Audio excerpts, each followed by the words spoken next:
की छोड़ सतगुरु रामपाल जी परमेश्वर जी की जय हो। सत्साई भाई और बहनों, पुस्तक भोगेगा अपना कियारे, इसके ऊपर वीडियो बनाने की श्रृंखला जारी है। और पहले के वीडियो में भाई और बहनों हमने क्रोथा कांड के बाद किस प्रकार से क्रोथा कांड में काल प्रेरणा से प्रत्यक्ष या अप्रत्यक्ष रूप में क्रोथा आश्रम पर हमला करने में, आक्रमण करने में जिन जिन लोगों की भूमिका रही, आगे चलकर किस प्रकार से उनका सर्वनाश हुआ, संत सताने की उनको सज़ा मिली, और भी बहुत सारी जानकारी हमें इस पुस्तक से प्राप्त हुई है जो हमारे विश्वास को दृढ़ करती है। और आज हमें इस पुस्तक से पता चलेगा कि सच्चे सतगुरु के मिलने के बाद, सत भक्ति मिलने के बाद हम कैसे अपनी भक्ति को बर्बाद कर देते हैं, या कैसे पूर्व जन्मों की अच्छी आत्माएं बिना तत्व ज्ञान के दूसरों को आशीर्वाद देकर स्वयंभू गुरु बनकर और अपनी भक्ति कमाई को नष्ट करके नरक में चले जाते हैं, लक 84 योनियों में चले जाते हैं।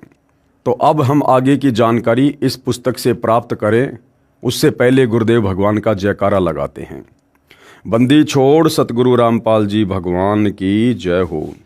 परमपिता परमात्मा, सारी सृष्टि के रचनहार, कुल मालिक, असंख्य ब्रह्मांडों के स्वामी, जगत गुरु, तीनों लोकों में प्रवेश करके सबका धारण पोषण करने वाले राजाधीराज, आत्माधार, नाथों के नाथ, देवों के देव महादेव, सर्वेश्वर, महेश्वर, मृत्युंजय, अजरो अमर, आदि अनादि सनातनी प्रभु, जगत पिता जगदीश्वर, श्री श्री 1008 की उपाधि के वास्तविक अधिकारी, अकाल मूरत, सौद स्वरूपी राम वासुदेव, सर्वगतम ब्रह्म, परम पूज्य, प्रथम पूज्य, परम संत, परम पुरुष, परम धनी, परम दयालु, सत्य कबीर, हक्का कबीर, अल्लाहु कबीर, अल्लाहु अकबर, बाखबर, अल्लाह ताला, जगत के तारणहार, जगत के मुक्तिदाता, जगत के जगन्नाथ, हारे के सहारे, हिंदुओं के राम, मुसलमानों के अल्लाह, सिखों के वाहिगुरु, ईसाइयों के मसीह, दया के सागर दयानिधि, करुणा के सागर करुणानिधि, स्वयंभू परिभू, संकट मोचन, कष्ट हरण, मंगल करण, दुख भंजन, अविगत कबीर, निर्विकार निर्विषम परमात्मा, अलय अलेख सतगुरु, आदि अनादि सतगुरु, असली मर्यादा पुरुषोत्तम, असली राम, असली कृष्ण, असली घनश्याम, असली मुरारी, राजाओं के राजा, महाराजाओं के महाराजा, शहंशाहों के शहंशाह, सम्राटों के सम्राट, भगवानों के भगवान, अल्लाहों के अल्लाह, प्रभुओं के प्रभु, मसीहाओं के मसीह, सच्चे वाहिगुरु, बाबाओं के बाबा, पीरों के पीर, सेठों के सेठ, जगत सेठ, सावड़सा सेठ, सर्वगुण संपन्न, अनंत कोटि कलाओं के स्वामी, अनंत कोटि ब्रह्मांडों के नायक, योगियों में महायोगी, ध्यानियों में महाध्यानी, सिद्धों में परम सिद्ध, ज्ञानियों में तत्व ज्ञानी, ब्रह्म ज्ञानी, महाज्ञानी, परम ज्ञानी, सर्वश्रेष्ठ ज्ञानी, विज्ञानी, युवा कबीर, समरथ कबीर, असमवात, अमित ओजा, सच्चे रहनुमा, करीम अल्लाह, सुबहान अल्लाह,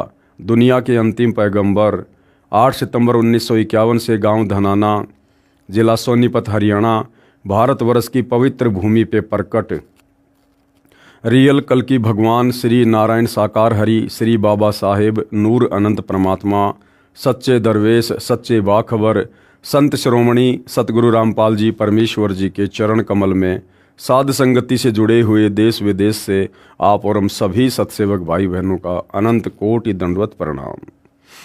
तो चलते हैं पुस्तक भोगेगा अपना कियारे में आगे। भक्ति नाश का मुख्य कारण क्या है? संत रामपाल जी महाराज अपने अमृत वचनों में कहते हैं कि जो भी व्यक्ति स्वयंभू गुरु बनकर सुप्रसिद्ध हुए हैं, देखो भाई और बहनों, कबीर परमात्मा तो स्वयंभू होते ही होते हैं, उनके अलावा सृष्टि में दूसरा कोई स्वयंभू नहीं है। यानी परमात्मा परिभू हैं, जो सबसे पहले जो प्रकट हुए हैं, उत्पन्न हुए हैं, उनके कोई माता पिता नहीं हैं, उनके कोई जनक नहीं हैं। तो सृष्टि में केवल एक ही परिभू है, एक ही स्वयंभू है, कबीर परमात्मा। उसके अलावा काल प्रेरणा से जितनी भी आत्माओं ने स्वयं को स्वयंभू गुरु घोषित किया है, यानी मनमुखी गुरु घोषित किया है और शिष्य बनाने शुरू किए, पंथ चलाए, तो उन्होंने केवल अपनी भक्ति का सत्यानाश किया है। तो कबीर परमेश्वर के अलावा दूसरा सृष्टि में कोई भी स्वयंभू गुरु नहीं हो सकता, और जो स्वयंभू गुरु बनता है वो अपनी भक्ति का नाश करता है। ये पूर्व जन्मों की पुण्यात्माएं हैं। जिस प्रकार से उनके पुण्य धन से, पूर्व जन्म की भक्ति धन से अनुयायियों को कुछ भौतिक लाभ प्राप्त हो जाते हैं। जैसे वर्तमान में राधा स्वामी पंथ के गुरु, ये सारे के सारे स्वयंभू गुरु हैं। निरंकारी पंथ के गुरु, धन धन सतगुरु पंथ के गुरु, जय गुरुदेव पंथ के गुरु, हंसा देश पंथ के गुरु, ये सारे के सारे अनधिकारी होते हुए भी स्वयंभू गुरु बनकर बैठे हुए हैं। और इनके भोले भाले भक्तों को जो थोड़े बहुत लाभ इनके आशीर्वाद से मिल जाते हैं, वो इन स्वयंभू गुरुओं की पूर्व जन्म की भक्ति से, इनके द्वारा दिए गए आशीर्वाद से उनको हल्के फुल्के लाभ मिलते हैं। और वो भोली आत्माएं ये समझ बैठती हैं कि हमारे गुरुदेव में कोई करामात है, कोई चमत्कार है, कोई शक्ति है, जिस कारण से हमें लाभ हो रहे हैं। लेकिन बाद में इन स्वयंभू गुरुओं की भक्ति क्षीण हो जाती है, और जब इनकी भक्ति नष्ट होती है भाई और बहनों, खत्म होती है, उसके बाद इनकी दुर्गति होती है यहाँ भी, और मरने के बाद तो इनको नरक भोगना पड़ेगा, लक 84 में जाना ही जाना पड़ेगा। जैसे आप जी ने देखा होगा, राधा स्वामी पंथ का प्रवर्तक शिव दयाल, भाई और बहनों, अंत में शरीर त्यागने के बाद उसको भूत योनि प्राप्त हुई, वो उसको प्रेत योनि प्राप्त हुई। अपनी शिष्या बुक्की के अंदर वो प्रेत बनकर प्रवेश करके पहले की तरह चूरमा खाता था, पलंग पर बैठकर हुक्का पिया करता था। जय गुरुदेव पंथ के संचालक तुलसीदास जी, अंत समय में उनको कोढ़ हुआ, उनका एक हाथ पूरा कोढ़ से गल गया। अब जिनकी यही दुर्गति हुई है, सोचिए आगे उनके साथ में क्या होगा। लेकिन बाद में इन स्वयंभू गुरुओं की भक्ति क्षीण हो जाती है। जैसे इन्वर्टर की बैटरी चार्ज है, उससे पंखे भी चल रहे हैं, ट्यूब भी जग रही है, भले ही वर्तमान में चार्जर भी न लगा हो, परंतु संचित ऊर्जा के खर्च होने के बाद और आगे चार्जर न लगाने से एकदम बैटरी डिस्चार्ज हो जाती है तथा सर्व सुविधाएं बंद हो जाती हैं। यही दशा वर्तमान के सर्व पुण्यात्माओं स्वयंभू गुरुओं की है। अब भाई और बहनों, इन सभी स्वयंभू गुरुओं को यहाँ पर ये पुण्यात्मा शब्द से क्यों संबोधित किया गया है?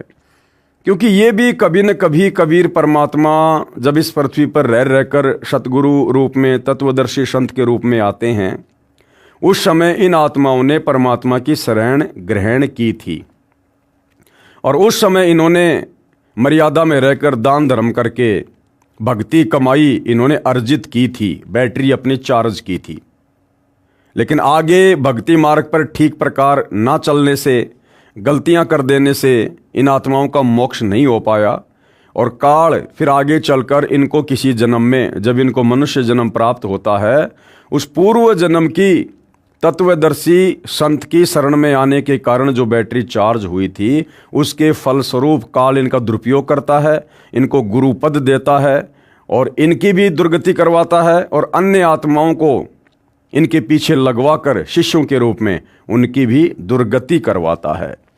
तो ये पूर्व जन्मों में कबीर परमात्मा की शरण में रह चुके होते हैं, इसलिए इनको पुण्यात्माओं शब्द से संबोधित किया है।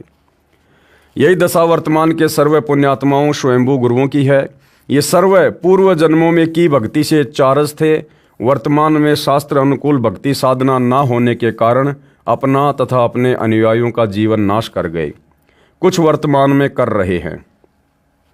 जय गुरुदेव पंथ मथुरा का संत श्री तुलसीदास साहिब जी पूर्व जन्म के बहुत ही पुण्यकर्मी प्राणी हैं। ये श्री शिवदयाल सिंह जी से भी अधिक भक्ति धन युक्त हैं। राधा स्वामी पंथ की नींव डाली श्री शिवदयाल जी ने, और उसी राधा स्वामी पंथ से आगे निकला जय गुरुदेव पंथ, और जय गुरुदेव पंथ का संचालक था तुलसीदास, जिनको जय गुरुदेव के नाम से भी जाना जाता है। तो यहाँ पर गुरुदेव कह रहे हैं कि राधा स्वामी पंथ के प्रवर्तक शिवदयाल से भी ज़्यादा अच्छी भक्ति धन युक्त आत्मा कौन थी? जय गुरुदेव पंथ का संचालक तुलसीदास। लेकिन भाई और बहनों, पूर्व जन्म की सारी भक्ति कमाई अपने अनुयायियों को स्वयंभू गुरु बनकर आशीर्वाद दे देकर खर्च कर दी, बैटरी डिस्चार्ज कर दी और अंत में कोढ़ी होकर मरा। शरीर में कोढ़ हुआ, पूरा हाथ उनका कोढ़ से गड़ा। तो सोचो, जिसका ये लोक सुखी नहीं उसका परलोक क्या होगा। अगर गुरु की ये दशा हुई है तो उनके शिष्यों की क्या दशा होगी। परंतु वर्तमान में साधना शास्त्र अनुकूल ना होने से अपनी पुण्यों का नाश कर लिया है। अब इनकी बैटरी पूर्ण रूप से डिस्चार्ज हो चुकी है। जिस समय 7 सितंबर 1971 में इन्होंने भविष्यवाणी की है, 7 सितंबर 1971 में इन्होंने क्या भविष्यवाणी की थी, जो आपको पहले दिखाया था पिछले वीडियो में, कि वह अवतारी महापुरुष जिसकी लोग प्रतीक्षा कर रहे हैं वो आज 7 सितंबर 1971 को पूरा 20 वर्ष का हो चुका है, जो भविष्यवाणी केवल और केवल सतगुरु रामपाल जी पर फिट बैठती है। जिस समय 7 सितंबर 1971 में इन्होंने भविष्यवाणी की है, जो पुस्तक जय गुरुदेव की अमरवाणी के पेज नंबर 50 तथा 59 पर अंकित है, जिसमें एक अवतार की जानकारी दी है कि पृष्ठ 59 पर दिनांक 28 अगस्त 1971 को की गई भविष्यवाणी का कुछ अंश इस प्रकार है। महापुरुष का जन्म भारतवर्ष के एक छोटे से गांव में हो चुका है और वह व्यक्ति मानव इतिहास का सबसे महत्वपूर्ण व्यक्ति बनेगा। उसे जनता का इतना बड़ा समर्थन प्राप्त होगा कि आज तक किसी को नहीं मिला है। वह महापुरुष नए सिरे से विधान को बनाएगा और वह विश्व के संपूर्ण देशों पर लागू होगा। उसका एक झंडा होगा, यानी एक छत्र उसका साम्राज्य होगा पूरे विश्व पर। उसकी एक भाषा होगी, यानी उन्हीं का तत्व ज्ञान पूरे विश्व में होगा। पूरी दुनिया उन्हीं की भक्ति करेगी। कृपया देखें फोटोकॉपी पुस्तक जय गुरुदेव की अमरवाणी भाग 2 के पेज नंबर 50, 59 की, इसी पुस्तक के पेज नंबर 81 से 82 पर। पृष्ठ 50 पर दिनांक 7 सितंबर 1971 की भविष्यवाणी का कुछ अंश इस प्रकार है। अवतारी शक्तियों का जन्म हो गया है। वह अवतार जिसकी लोगों को प्रतीक्षा है, यानी सतगुरु रामपाल जी के विषय में भविष्यवाणी है कि वह अवतार जिसकी लोगों को प्रतीक्षा है 20 वर्ष का हो चुका है। 1971 में इन्होंने भविष्यवाणी की और सतगुरु रामपाल जी का इस धरती पर आगमन 8 सितंबर 1951 को हुआ। और जिस समय इन्होंने 7 सितंबर 1971 को भविष्यवाणी की, सतगुरु रामपाल जी पूर्णतया कंप्लीट 20 वर्ष के लीला में जीवन के हो चुके थे। अभी ऊपर से आदेश बताने के लिए नहीं हो रहा है। क्या कहा? यदि उसका पता बता दूं तो लोग उसके पीछे पड़ जाएंगे।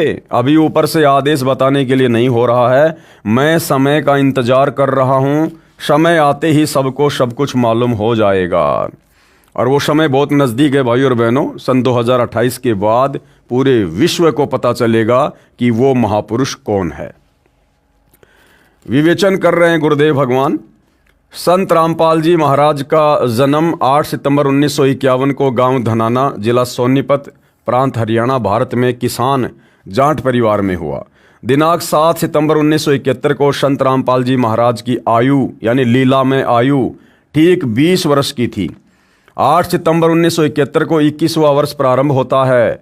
श्री तुलसीदास जी, जो जय गुरुदेव पंथ मथुरा के वर्तमान में गुरु पद पर विराजमान हैं, वर्तमान में तो वो परलोक सिधार गए हैं, क्योंकि जिस समय पुस्तक लिखी गई थी उस समय तक वो शरीर में थे, जीवित थे। उन्होंने जो भविष्यवाणी की है वह संत रामपाल जी महाराज पर खरी उतरती है। इसके साथ साथ संत रामपाल जी महाराज का आध्यात्मिक ज्ञान अद्वितीय है, इसलिए सर्व संसार में विख्यात होगा। संत रामपाल जी महाराज ने सर्व संतों तथा पंथों की भक्ति विधि पर सवाल उठाए हैं कि इन सभी की साधना यानी भक्ति व्यर्थ है। इनके द्वारा बताए भक्ति के नाम मोक्षदायक नहीं हैं। जिन संतों को परमेश्वर मिला उन्होंने जो साधना की, हम सर्व को वही साधना करनी पड़ेगी।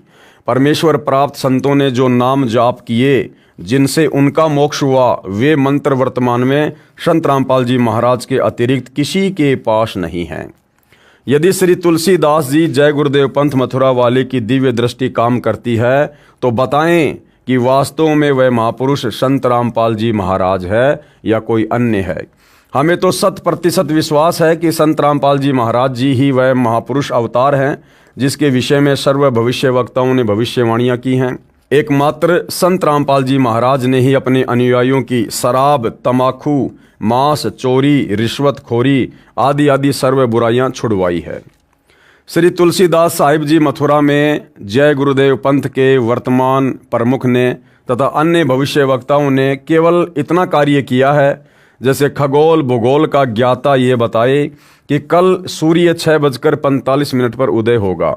सूर्य को तो उदय होना ही था, चाहे कोई बताए या ना बताए। सूर्य उदय हो चुका हो, सामने धुंध के बादल छाए हों, कोई व्यक्ति बच्चों को बताए कि सूर्य उदय हो चुका है, समय आने पर दिखाई देगा। सूर्य कहाँ पर है ये बताने में असमर्थ व्यक्ति कहता है कि जब धुंध के बादल हट जाएंगे अपने आप सूर्य दिखाई देगा। सूर्य तो उदय है, वह दिखाई भी देगा, चाहे कोई बताए ना बताए। अर्थात सतगुरु रामपाल जी का प्रकाश, उनके आध्यात्मिक ज्ञान का प्रकाश, उनकी ख्याति पूरे विश्व में होगी। उसके लिए चाहे कोई भविष्यवाणी करे या ना करे, जो समय उन्होंने स्वयं निर्धारित किया हुआ है, समय पर वो सर्व कार्य जो है बिल्कुल परफेक्ट तरीके से होंगे। वह दिखाई भी देगा, चाहे कोई बताए ना बताए। ऐसी भविष्यवाणी श्री तुलसीदास साहिब मथुरा में जय गुरुदेव पंथ के वर्तमान मुखिया की है। अब सूर्य उदय हो चुका है। यदि तुलसीदास जी आंखें, दिव्य दृष्टि अब भी काम कर रही है तो बताएं कि सूर्य अर्थात वह अवतार महापुरुष कहाँ पर है। यदि श्री तुलसीदास साहिब ये बताने में असमर्थ हैं कि वह अवतारी पुरुष कौन है, तो उनकी पूर्व जन्म की भक्ति शक्ति पूर्ण रूप से क्षीण हो चुकी है। दूसरा कारण देखो भाइयों और बहनों, क्योंकि परमात्मा की बहुत बड़ी एक रजा होती है। दूसरी बात, परमात्मा ने तुलसीदास जी से ये पूर्णतया खुलासा भी नहीं करवाना था कि भाई वो संत वर्तमान में कौन है, क्योंकि भाइयों और बहनों ये ज्ञान मार्ग है। श्रद्धालु बड़े भोले होते हैं, आत्म कल्याण के लिए जुड़े होते हैं, और जय गुरुदेव पंथ में करोड़ों की संख्या में लोग हैं। अगर तुलसीदास जी ये बता देते कि भाई वो महापुरुष संत रामपाल जी है जो शतलोक आश्रम बरवाला में बैठा है, वहाँ चले जाओ और अपनी आत्मा का कल्याण करवाओ। भाइयों और बहनों, करोड़ों की संख्या में लोग जय गुरुदेव पंथ को छोड़ छोड़ कर शतलोक आश्रम बरवाला में आ जाते, और भाइयों और बहनों वो केवल इस आधार से आते कि हमारे गुरु ने कह दिया इसलिए हम यहां आ गए हैं, ना कि वो ज्ञान को समझ कर आते। और बिना ज्ञान को समझे भाइयों और बहनों फिर उनकी हालत वही हो जाती जैसा कि बरवाला कांड 2014 के बाद काफ़ी संख्या में भक्तों की हुई। यानी ज्ञान संपूर्ण हुआ नहीं, हृदय नहीं छिदाए, देखा देखी भक्ति का रंग ने ठहराए। तो सतगुरु रामपाल जी को ज्ञानी आत्माओं की आवश्यकता है, जो ज्ञान को आधार बनाकर भक्ति मार्ग से जुड़ें और आगे मर्यादाओं में रहकर भक्ति करें, अपनी आत्मा के कल्याण को लक्ष्य बनाकर चलें। देखा देखी वाली भीड़ की उनको आवश्यकता नहीं है। तो कुछ जगहों पर परमात्मा की भी मर्जी होती है, उनकी मर्जी के हिसाब से सारे कार्य होते हैं। क्योंकि 7 सितंबर 1971 को उनकी दिव्य दृष्टि ने सही कार्य किया था, जिसमें उन्होंने कहा है पुस्तक जय गुरुदेव की अमरवाणी भाग 2 पेज 50 तथा 59 पर कि महापुरुष का जन्म भारतवर्ष के एक छोटे से गांव में हो चुका है। वह व्यक्ति मानव इतिहास का सबसे महत्वपूर्ण व्यक्ति बनेगा। उसे जनता का इतना बड़ा समर्थन प्राप्त होगा कि आज तक किसी को नहीं मिला है। वह महापुरुष नए सिरे से विधान बनाएगा और वह विश्व के संपूर्ण देशों पर लागू होगा। उसका एक झंडा होगा, उसकी एक भाषा होगी। यह विवरण पेज नंबर 59 पर है तथा पृष्ठ 50 पर कहा है कि वह अवतार जिसकी लोग प्रतीक्षा कर रहे हैं 20 वर्ष का हो चुका है। भविष्यवाणी समाप्त। संत रामपाल जी महाराज का जन्म गांव धनाना, जिला सोनीपत, हरियाणा, भारतवर्ष में 8 सितंबर 1951 को एक जाट किसान परिवार में हुआ।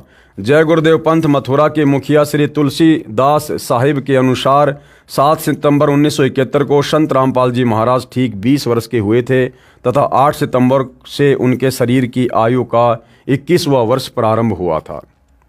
संत रामपाल जी महाराज अपने प्रवचनों में बार बार प्रार्थना करते हैं कि वर्तमान के सभी गुरुजन कृपया ध्यान दें, आप जी शास्त्र विधि विरुद्ध साधना कर तथा करवा रहे हैं। यानी वर्तमान में सतगुरु रामपाल जी के अलावा किसी भी संत, महंत, मंडलेश्वर, आचार्य, शंकराचार्य के पास में शास्त्र अनुकूल सत साधना नहीं है जिससे जन्म मरण का रोग कटे, जिससे 184 योनियों की कठिनाइयों से जीव बच सके। आप बहुत बड़े मानव समाज के जीवन के नाशक बन रहे हो। कौन? ये नकली स्वयंभू गुरु। आप भी तथा आपके अनुयायी अपना अनमोल मानव जीवन नष्ट कर रहे हैं। सर्व वर्तमान के गुरुजन महापाप के भागी बन रहे हो। आप जी को पाप के भार से मुक्त होने का रास्ता भी संत रामपाल जी महाराज जी ही बताते हैं कि आप संत रामपाल जी महाराज जी के द्वारा बताए आध्यात्मिक ज्ञान को गहराई से जानो। फिर अपने शिष्यों से कह दो कि हमने आप जी को जो भक्ति दिशा दी है वह अधूरी है। हमारा उद्देश्य तो था कि आपको मुक्ति दिलाएं, परंतु हमें तत्व ज्ञान नहीं था। अब सर्व भगत संत रामपाल जी महाराज के पास जाओ तथा दीक्षा ग्रहण करो। इस प्रकार कहने से वो संत जन भार मुक्त हो जाते हैं। भले फिर उसके बाद शिष्य उसको छोड़कर संत रामपाल जी के पास जाएं ना जाएं, लेकिन यदि वो स्वयंभू गुरु अपने ऊपर से उन नकली शिष्यों का भार उतारना चाहता है तो वो यदि ये बात कह देता है सार्वजनिक तौर पर संगत को कि भाई मेरे पास में शास्त्र अनुकूल सत भक्ति नहीं है, मेरे पास में आधा अधूरा ज्ञान है, और यदि आप लोगों को पूर्ण मुक्ति चाहिए तो वर्तमान में पूर्ण संत सतगुरु रामपाल जी है, आप उनकी शरण में जाओ, मैं भी उनकी शरण में जा रहा हूं।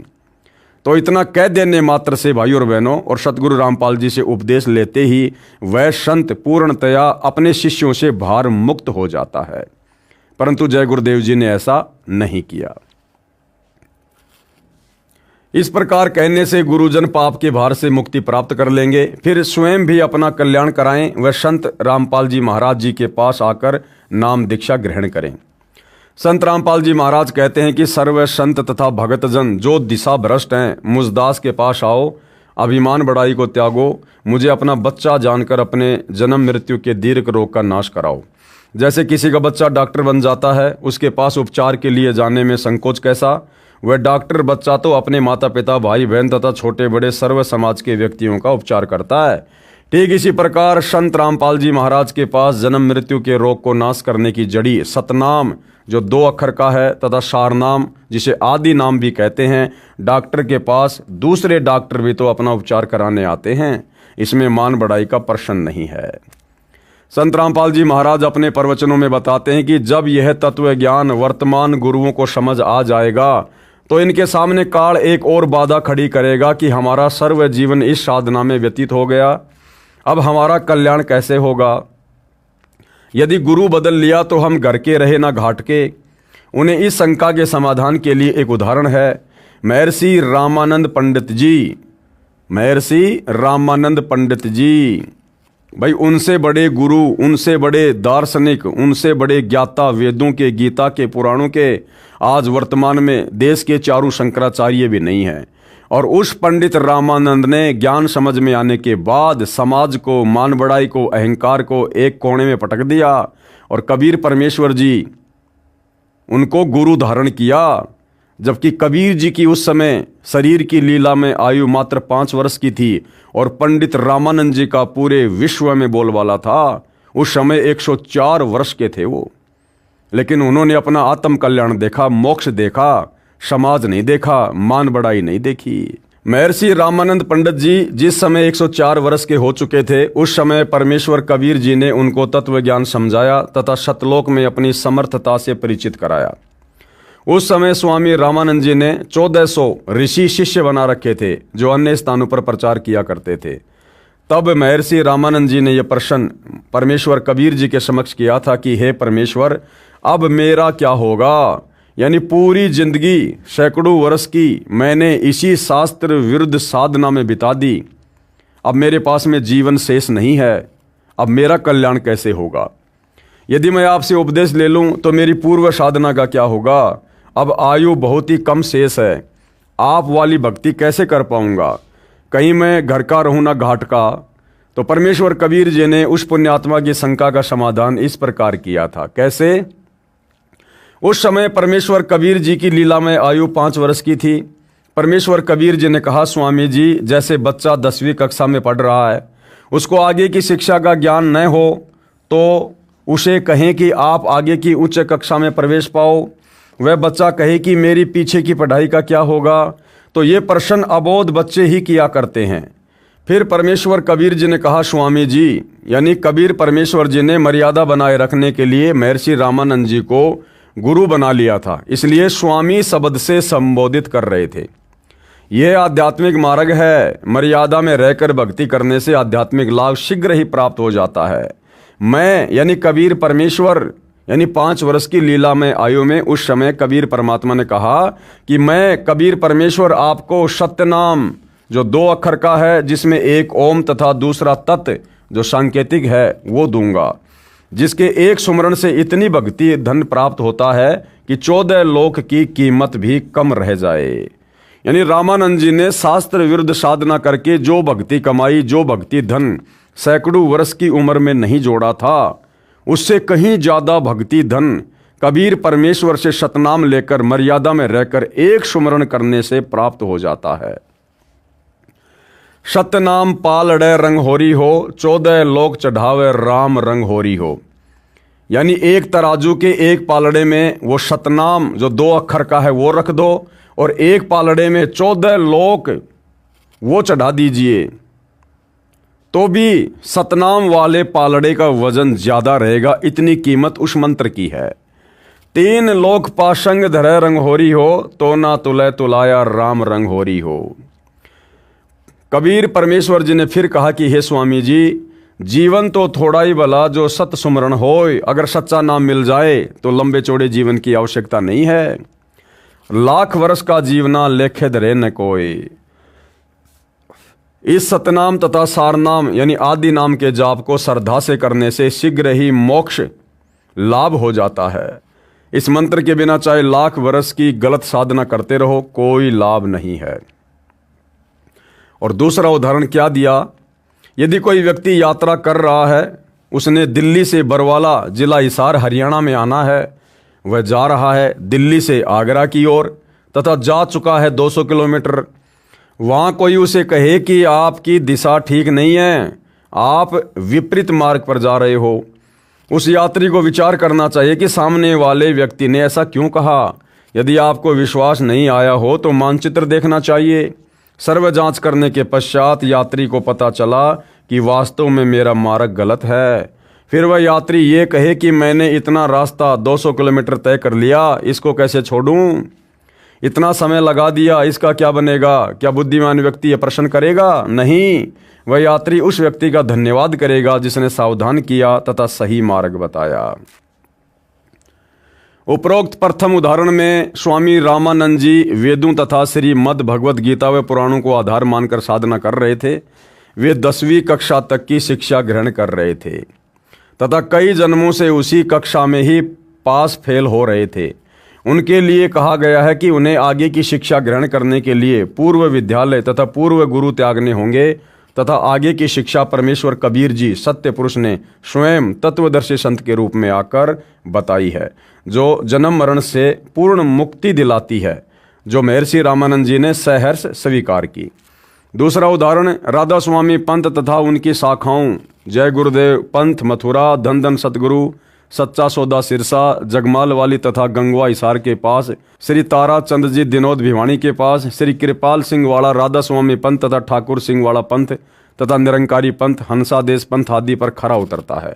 इन पंथों का मार्ग न तो परमेश्वर कबीर जी के अनुसार सतलोक प्राप्ति का है, न ही ब्रह्मा विष्णु तथा शिव जी आदि देवताओं व ब्रह्म यानी क्षर पुरुष वाला है, जो 10वीं तक की शिक्षा है। इसलिए इनका मार्ग विपरीत होने से लाभदायक नहीं है। भाई पंडित रामानंद जी 650 साल पहले कम से कम विष्णु लोक की सही दिशा वाली भक्ति तो कर रहा था। वो वेदों के अनुसार तो साधना कर रहा था, वो भूत पूजा तो नहीं करता था, कर्म कांड तो नहीं करता था। लेकिन वर्तमान के जितने भी संत और पंथ हैं, ये तो ब्रह्मा विष्णु महेश तक की भक्ति भी ढंग से नहीं कर रहे और ना इस काल की इस ब्रह्म की भक्ति ढंग से कर रहे। इनके तो टोटल भक्ति विधि शास्त्रों के विपरीत है। इन सब से निवेदन है कि कृपया पुनर्विचार करें तथा सतलोक आश्रम बरवाला जिला हिसार हरियाणा में पहुंचकर जगत गुरु तत्वदर्शी संत रामपाल जी महाराज से दीक्षा स्वयं भी लें तथा अपने शिष्यों को भी आदेश दें कि आप सभी भक्तजन सतलोक आश्रम बरवाला में जाकर यथार्थ भक्ति मार्ग ग्रहण करें। इस प्रकार करने से वे गुरुजन तो शास्त्र विरुद्ध साधना कर तथा करा रहे हैं, महापाप से बच जाएंगे। उन शिष्यों का भार उन गुरुओं के सिर से उतर जाएगा। दूसरा कोई तरीका संसार में नहीं है। मानव जीवन बहुत अनमोल है, इसको नष्ट करना तथा कराना महा अपराध है। कबीर परमेश्वर जी ने कहा है कि शंखों गुरु गरद में मिल गए, चेलों को कहाँ ठिकाना, और झूठे गुरुओं बात बिगाड़ी, काल जाल नहीं जाना। बात कहत है पार जान की, खड़े वार के वार, ना गुरु पूरा ना सतनाम उपासना, कैसे प्राण निस्तार है। शास्त्रों के आधार से पूर्ण संत तारणहार की पहचान। अब सच्चे तारणहार, सच्चे मुक्तिदाता, सच्चे सतगुरु की शास्त्रों के अनुसार क्या पहचान है, ताकि हमें विश्वास हो कि हाँ, सतगुरु रामपाल जी वर्तमान में धरती पर पूर्ण तारणहार हैं, मुक्तिदाता हैं, तत्वदर्शी संत हैं। श्री सावन सिंह जो बाबा जयमल सिंह जी के शिष्य तथा डेरा ब्यास के दूसरे गद्दी नशीन हैं। बाबा जयमल सिंह आगरा के श्री शिवदयाल सिंह राधा स्वामी के शिष्य थे। अधिक जानकारी के लिए कृपया पढ़ें पुस्तक हरि आए हरियाणे नु। श्री सावन सिंह जी ने अपने विचार तथा श्री शिवदयाल राधा स्वामी पंथ के प्रवर्तक के विचारों को पुष्ट करने के लिए संत मत प्रकाश पुस्तक 5 भागों में लिखी है।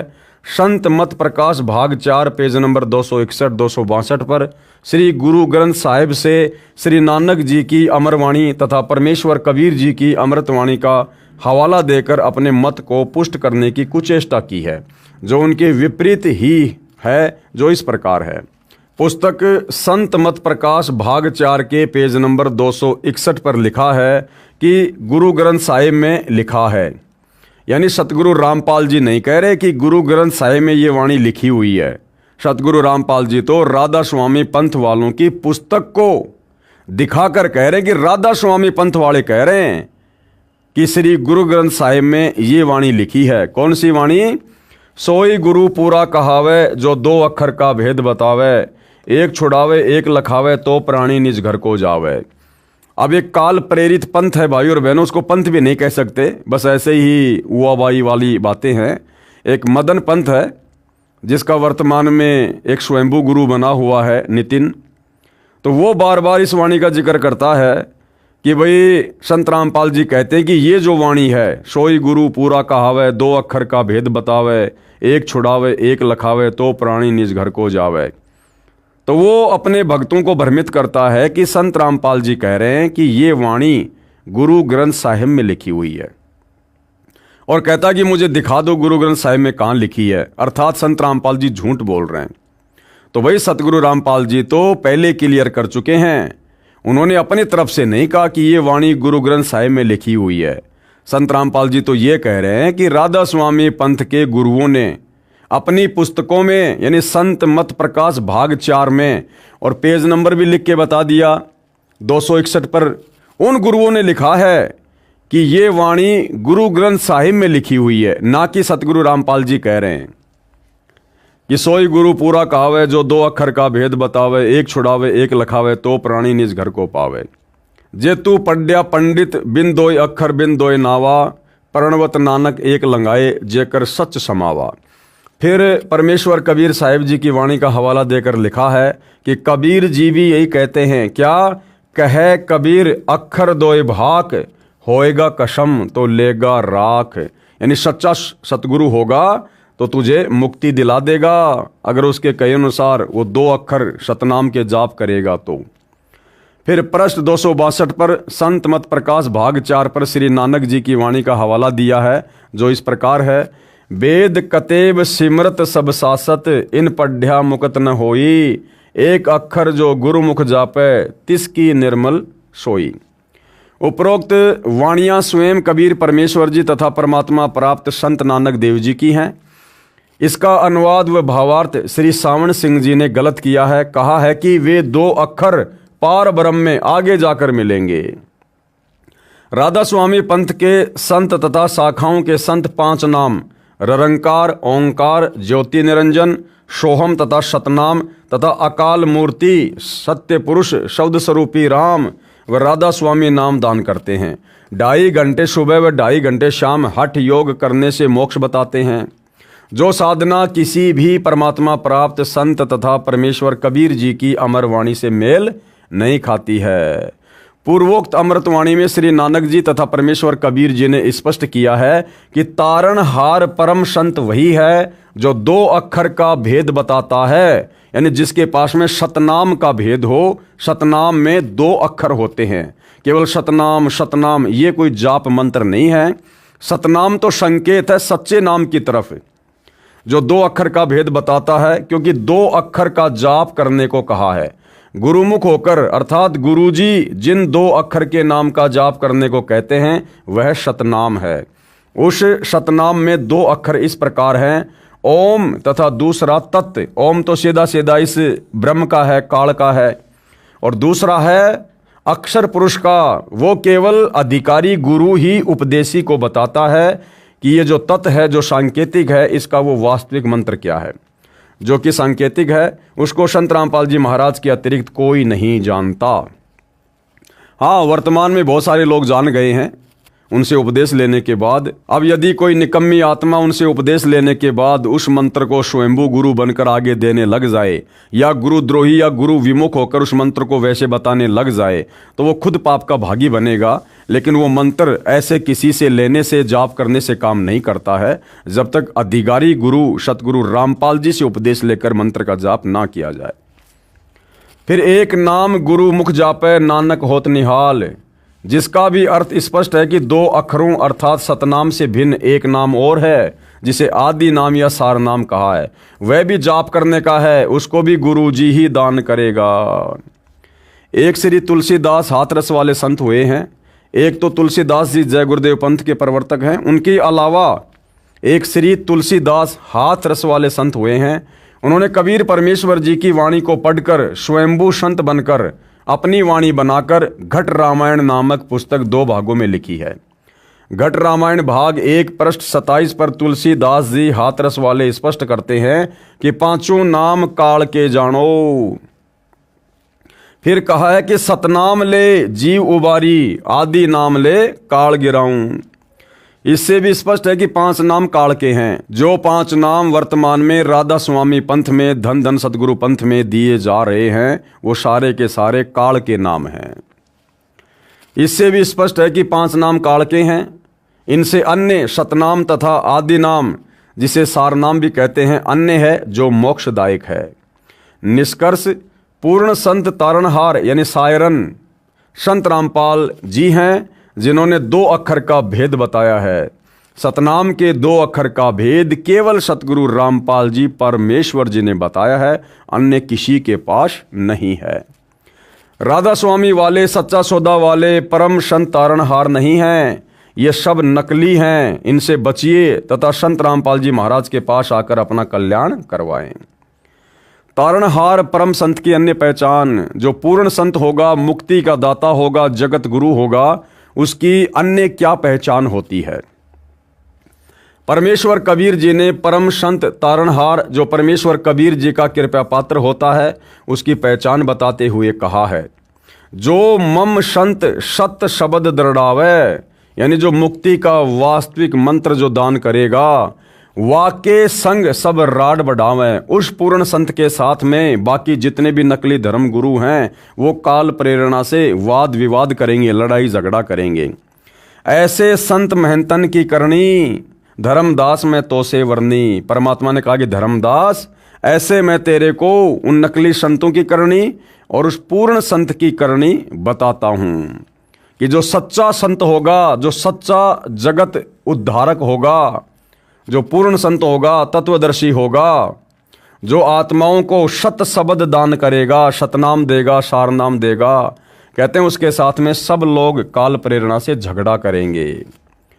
इस अमरवाणी का भावार्थ है कि कबीर परमेश्वर जी ने कहा है कि जो मेरा संत सच्चे ज्ञान व सच्चे नाम सतनाम के विषय में दृढ़ता से बताएगा, उसके साथ उस समय के संत तथा महंत झगड़ा करेंगे, क्योंकि वह सच्चा ज्ञान उन नकलियों के नकली ज्ञान का पर्दाफाश करेगा। ये पहचान भी उस संत की होगी। वर्तमान में संत रामपाल जी महाराज के सच्चे ज्ञान से बौखला कर करोथा कांड करा दिया, परंतु परमेश्वर कबीर जी का पंजा सिर पर बराबर बना रहा, जिस कारण संत रामपाल जी महाराज तथा अनुयायी सुरक्षित रहे। भाई, संत रामपाल जी के शीश पर किसी का पंजा नहीं है। हाँ, ये जरूर हम मान सकते हैं और मानेंगे, सत्य है कि उनके अनुयायियों पर उनका पंजा अवश्य है। बाकी जो लेखक लिख रहा है कि संत रामपाल जी पर कबीर परमात्मा का पंजा बना रहा, ऐसा नहीं है। सतगुरु रामपाल जी स्वयं कबीर परमात्मा है। लेखक जो भगत है वो अभी थोड़ा नादान है, तत्व ज्ञान से थोड़ा अपरिचित है। फिलहाल वो सतगुरु रामपाल जी की वास्तविक परमात्मा वाली स्थिति से परिचित नहीं है। परमेश्वर का प्रचार पहले से कई गुना बढ़ गया। परमेश्वर सत्य का साथ देते हैं।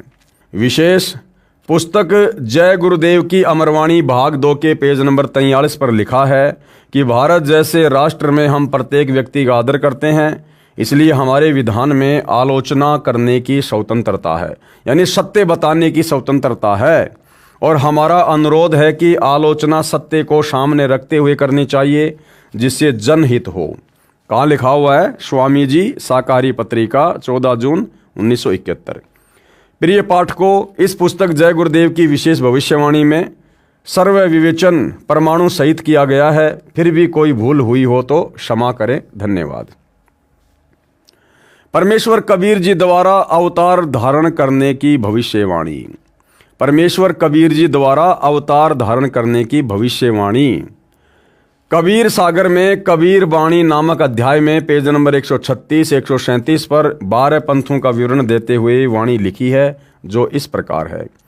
द्वादश पंथ चलो सो भेद, द्वादश पंथ काल फुरमाना।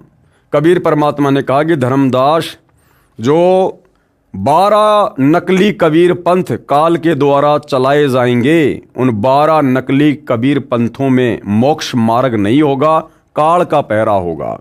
द्वादश पंथ काल फुरमाना और भूले जीव न जाए ठिकाना। और उन 12 कबीर पंथों में नाम लेने वाला भी पूर्ण मोक्ष प्राप्त नहीं करेगा, वो काल के मुख में ही जाएगा। प्रथम आगम कही हम राखा, वंश हमारा चूड़ामणि शाखा। दूसर जग में जागू भरमावे, बिना भेद वो ग्रंथ चुरावे।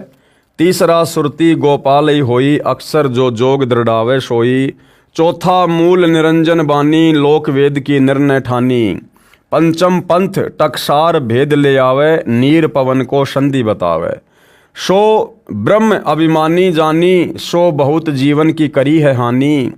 छठवा पंथ बीज को लेखा, लोक परलोक कहे हमने देखा।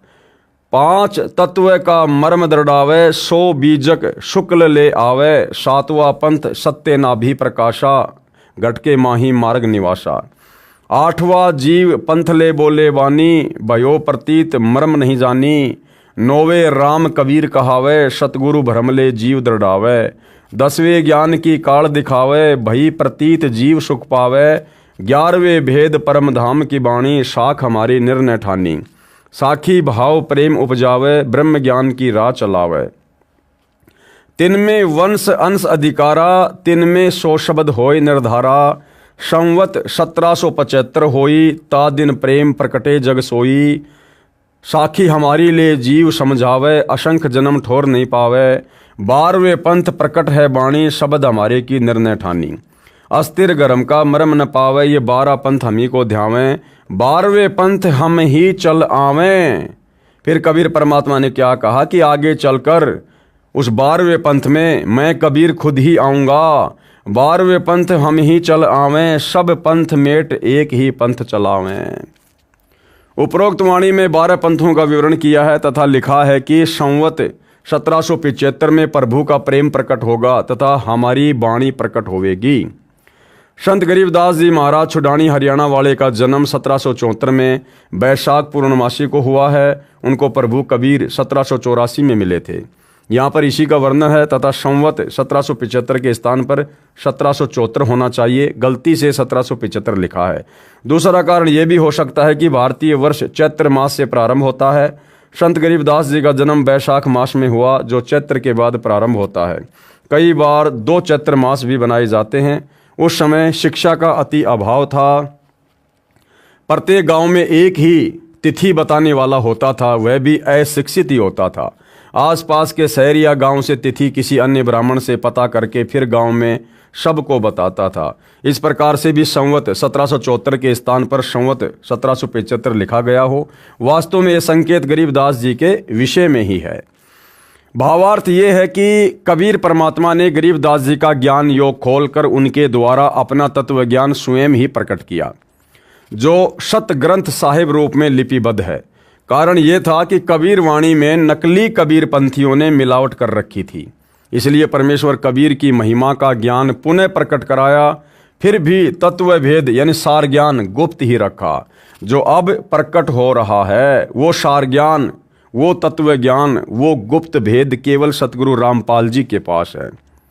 इस कारण गरीबदास जी के पंथ में तत्व ज्ञान नहीं है, जिस कारण से वे गरीबदास साहिब की वाणी का विपरीत अर्थ लगाकर जन्म व्यर्थ कर रहे, उन्हें असंख्य जन्म भी ठोर नहीं है। अर्थात वे मोक्ष प्राप्त नहीं कर सकते। केवल एक संत शीतल दास जी वाली प्रणाली में संत रामपाल जी महाराज तक एक ही संत पार होता आया है, जो एक संत सारनाम प्राप्त करके केवल एक को आगे बताकर गुप्त रखने की कसम दिलाता था। वह भी आगे केवल एक शिष्य को बताकर गुप्त रखता था। समय आने पर परमेश्वर कबीर जी के संकेत से ही आगे शिष्य को आज्ञा देता था। इस प्रकार संत रामपाल जी महाराज तक ये सार ज्ञान कड़ी से जुड़ा हुआ पहुंचा है। अब ये सर्व अधिकारी श्रद्धालु भक्तों को देने का आदेश प्रभु कबीर जी का है। इसलिए कहा है कि 12वां पंथ जो गरीबदास जी का चलेगा, ये पंथ हमारी साखी लेकर यानी वाणियों को लेकर जीव को समझाएंगे, परंतु वास्तविक मंत्र से अपरिचित होने के कारण, सार नाम और सार शब्द से अपरिचित होने के कारण गरीबदास पंथ के भगत असंख्य जन्म तक सतलोक नहीं जा सकेंगे। उपरोक्त 12 पंथ हमको ही प्रमाण करके भक्ति करेंगे, परंतु स्थायी स्थान सतलोक प्राप्त नहीं कर सकते। 12वें पंथ गरीबदास वाले पंथ में आगे चलकर हम कौन, कबीर जी स्वयं ही आएंगे। यानी गरीबदास जी के 12वें पंथ में आगे चलकर कबीर परमात्मा जी ने स्वयं ही धरती पर प्रकट होना था, और कबीर परमात्मा स्वयं धरती पर प्रकट हो चुके हैं। 8 सितंबर 1951 को संत रामपाल जी के नाम से धरती पर प्रकट हुए, लीला में जीवन जिया, और समय आने पर 17 फरवरी 1988 को आदरणीय राम देवानंद जी को अपना मुंह बोला गुरु धारण करके संत रामपाल जी ने गरीबदास जी के 12वें पंथ में प्रवेश किया कि 12वें पंथ हम ही चलावें और सब पंथों को मिटाकर एक पंथ चलावें। और सन 1994 से सतगुरु रामपाल जी ने दीक्षा देना प्रारंभ किया, अर्थात 1994 से अपना 13वां यथार्थ कबीर पंथ शुरू किया। वाणी क्या कह रही है भाई और बहनों यहाँ पर कि 12वें पंथ गरीबदास वाले पंथ में आगे चलकर हम यानी कबीर जी स्वयं ही आएंगे। अब भाई और बहनों, कबीर जी उनकी मौज जरूरी नहीं है कि वो सर पर टोपी लगाकर चेहरे पर दाढ़ी मूंछ लगाकर ही आएंगे, जैसा अभिनय उन्होंने 650 साल पहले किया था। वर्तमान में संत रामपाल जी के नाम से और अपने वास्तविक कबीर रूप में धरती पर प्रकट हैं और अपना यथार्थ 13वां पंथ शुरू कर चुके हैं। 12वें पंथ गरीबदास वाले पंथ में आगे चलकर हम यानी कबीर जी स्वयं ही आएंगे तथा सब 12 पंथों को मिटाकर एक ही पंथ चलाएंगे। उस समय तक सार शब्द छुपा कर रखना है। यही प्रमाण संत गरीबदास जी महाराज ने अपनी अमृतवाणी असुर निकंदन रमणी में किया है कि सतगुरु दिल्ली मंडल आईसी और सूती धरणी सोम जगाईसी। पुराना रोहतक जिला, वर्तमान में सोनीपत जिला, झज्जर जिला, रोहतक दिल्ली मंडल कहलाता है, जो पहले अंग्रेजों के शासनकाल में केंद्र के अधीन था। 12 पंथों का विवरण कबीर चरित्र बोध सागर प्रश्न नंबर 1870 पर भी है, जिसमें 12वां पंथ गरीबदास जी वाला पंथ स्पष्ट लिखा है। कबीर साहिब के पंथ में काल द्वारा प्रचलित 12 पंथों का विवरण कबीर चरित्र बोध कबीर सागर पेज नंबर 1870 से। सबसे पहला नारायण दास जी का पंथ, दूसरा यागोदास, तीसरा सूरत गोपाल, चौथा मूल निरंजन पंथ, पांचवा टकसार पंथ, छठवां भगवान दास पंथ, सातवां सत्यनामी पंथ, आठवां कमाली यानी कमाल का पंथ, 9वां राम कबीर पंथ, 10वां प्रेम धाम यानी परम धाम की वाणी पंथ, 11वां जीवा पंथ, 12वां गरीबदास पंथ। कबीर परमेश्वर जी सन 1518 में सतलोक प्रस्थान के 33 वर्ष पश्चात सन 1551 में 7 वर्षीय संत दादू साहेब जी को मिले। 209 वर्ष के बाद सन 1727 में 10 वर्षीय संत गरीबदास जी को गांव छुडानी, जिला झज्जर, हरियाणा प्रदेश, भारत में मिले। इसके बाद 292 वर्ष के बाद 7 वर्षीय संत गीसा दास जी को गांव खेकड़ा, जिला मेरठ, उत्तर प्रदेश में मिले, जो आज भी यादगार साक्षी है। तथा उपरोक्त संतों द्वारा लिखी अमृतवाणी साक्षी रूप हल्फिया बयान एफिडेविट है कि परमेश्वर कबीर जी काशी वाले जुलाहा धानक ने स्वयं साक्षात दर्शन दिए तथा अपने सतलोक के भी दर्शन करवाकर अपनी समर्थता का प्रमाण दिया। संत रामपाल जी महाराज को परमेश्वर कबीर साहिब जी संवत 2054 फाल्गुन मास शुक्ल पक्ष एकम मार्च 1997 को दिन के 10 बजे मिले तथा सार शब्द की वास्तविकता तथा संगत को दान करने का सही समय का संकेत देकर अंतर्ध्यान हो गए तथा इसको अगले आदेश तक रहस्य युक्त रखने का आदेश दिया। अब भाइयों और बहनों, इस गूढ़ रहस्य को समझने में आपको थोड़ा सा समय लगेगा। जब आप सतगुरु रामपाल जी से उपदेश लेकर उनके द्वारा दी गई भक्ति करेंगे, ज्ञान को अच्छे से समझेंगे, तब आपको ये गूढ़ रहस्य समझ में आएगा कि सन 1997 में संत रामपाल जी को सतलोक से चलकर कोई अन्य कबीर जी मिले थे या नहीं मिले थे, क्योंकि संत रामपाल जी तो स्वयं ही कबीर जी हैं। भला कबीर को दूसरा कबीर कौन मिलेगा? तो ये रहस्य आपको फिर आगे चलकर समझ में आएगा। परमेश्वर कबीर जी द्वारा अवतार धारण करने की भविष्यवाणी, फोटो कॉपी कबीर सागर कबीर वाणी बोध सागर पेज नंबर 134 की। इसमें 12 जो पंथ हैं उन पंथों का वर्णन है।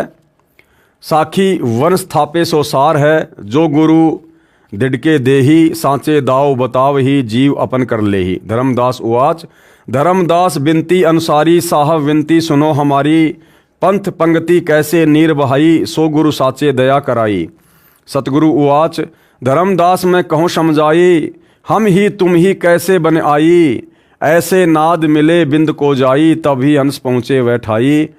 अंश होई है उनके कड़िहारा, तिनकी छाप चले संसारा, कोटिन योग युक्ति धरि धावे, विना बिंद नहीं घर को पावे। हम बूंद तुम नाम प्रमाणा, नारायण नाम नहीं ठिकाना।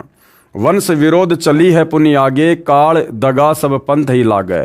वंश प्रकार, ये सारे जो 12 जो पंथ हैं उन सब के नाम हैं।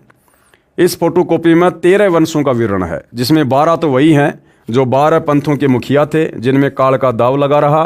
13वां वंश संत रामपाल जी महाराज जी हैं, जिनसे अध्यात्म का सर्व अज्ञान और अंधकार नाश कर दिया गया है। फोटोकॉपी कबीर सागर कबीर वाणी बोध सागर पेज नंबर 136 की। कबीर वाणी, द्वादश पंथ चलो सो भेद, द्वादश पंथ काल फुरमाना, भूले जीव ने जाए ठिकाना, ताते आगम कई हम राखा, वंश हमारा चूड़ामणि शाखा। प्रथम जग में जागू भरमावे, बिना भेद वो ग्रंथ चुरावे, दूसरी सुरती गोपाल ही होई, अक्सर जो जोग दृढ़ावे सोई। तीसरा मूल निरंजन बानी, लोक वेद की निर्णय ठानी। चौथे पंथ टकसार भेद ले आवे, नीर पवन को संधि बतावे, सो ब्रह्म अभिमानी जानी, सो बहुत जीवन की कर है हानि। पांचों पंथ बीज को लेखा, लोक परलोक कहे हमने देखा, 5 तत्व का मर्म दृढ़ावे, सो बीजक सुकु ले आवे। छठवां पंथ सत्य नामी प्रकाशा, घटके माही मार्ग निवासा। 7वां जीव पंथ ले बोले बानी, भयो प्रतीत मर्म नहीं जानी। 8वें राम कबीर कहावे, सतगुरु भरम ले जीव दृढ़ावे। 9वें ज्ञान की काल दिखावे, भई प्रतीत जीव सुख पावे। 10वें भेद पर धाम की वाणी, साख हमारी निर्णय ठानी। साखी भाव प्रेम उपजावे, ब्रह्म ज्ञान की राह चलावे। 3वें वंश अंश अधिकारा, 3वें सो शब्द होय निर्धारा। संवत 1775 होई, ता दिन प्रेम प्रकटे जग सोई। ये सन 1774 होना चाहिए, ना कि सन 1775। इस फोटोकॉपी में प्रथम जागूदास का पंथ लिया है, यह उचित नहीं है। अब काफ़ी कुछ मिलावट कबीर पंथियों ने कबीर सागर में कर रखी है, इसलिए सतगुरु रामपाल जी ये फोटोकॉपी दिखा रहे हैं कि इस फोटोकॉपी में प्रथम जागूदास का पंथ लिया है। प्रथम जो ये जागूदास पंथ का नाम लिया गया है कि प्रथम जग में जागू भरमावे, तो ये जो प्रथम पंथ है ये जागू नहीं है। प्रथम जो पंथ है वो चूड़ामणि है, क्योंकि कबीर परमात्मा जी ने चूड़ामणि को आगे नाम दीक्षा देने का अधिकार दिया था, आदेश दिया था, और चूड़ामणि जी से ये पंथ फिर आगे विस्तार को प्राप्त हुआ। इस फोटोकॉपी में प्रथम जागूदास का पंथ लिया है, ये उचित नहीं है। प्रथम पंथ चूड़ामणि जी का है और दूसरा जागूदास का है। बहुत सारी जगह कबीर पंथियों ने नारायण दास के पंथ को प्रथम पंथ लिखा है, जबकि वो गलत है, क्योंकि नारायण दास तो काल का दूत घोषित हो चुका था, और नारायण दास के बाद कबीर परमात्मा जी ने धर्मदास जी के घर में एक अपनी विशेष आत्मा मिनी सतलोक से भेजी थी, जिनको चूड़ामणि या मुक्तामणि जी का नाम दिया गया है। उन्हीं के माध्यम से आगे कबीर पंथ शुरू हुआ। फोटोकॉपी कबीर सागर कबीर वाणी बोध सागर पेज नंबर 137 की। यहाँ पर भी वही सारा सब कुछ लिखा हुआ है। आज्ञा रहे ब्रह्म बोध लावे, कोली चमार सबके घर खावे। आज्ञा रहे ब्रह्म बोध लावे, कोली चमार सबके घर खावे। साखी हमारी ले जीव समझावे, असंख्य जन्म ठोर ना पावे। ये गरीबदास जी के 12वें पंथ के विषय में है कि उस पंथ में कोई जात पात किसी भी प्रकार की नहीं होगी। आदरणीय जो गरीबदास जी थे उनके शिष्य चमार जाति के भी थे, धानक जाति के भी थे, उच्च जाति के भी थे। वो सबके घर पर जाते थे, सत्संग करते थे, भोजन भंडारा खाते थे। साखी हमारी ले जीव समझावे, असंख्य जन्म ठोर ना पावे।